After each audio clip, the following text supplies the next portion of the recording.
DGISPR lieutenant general Ahmed Sharif Chaudhary चयो आहे त पाकिस्तान अफगानिस्तान में ख़ारजी दहशतगर्दी जी मौजूदगी ख़िलाफ़ बेहतर क़दम कया आहिनि।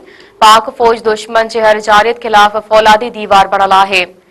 DGISPR lieutenant general Ahmed Sharif Chaudhry Swabi में Ghulam Ishaq Khan institute of engineering sciences and technology जो दौरो कयो, जिते सिक्योरिटी सूरत-हाल सोशल मीडिया जे किरदार ते ॻाल्हि ॿोल्हि कई वई।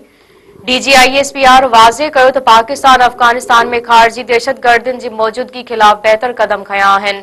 पाक फ़ौज दुश्मन जे हर जारियत ख़िलाफ़ फ़ौलादी दीवार साबित थींदी। DGISPR चयो त नौजवान क़ौम जे रोशन मुस्तक़बिल जा ज़ामिन आहिनि।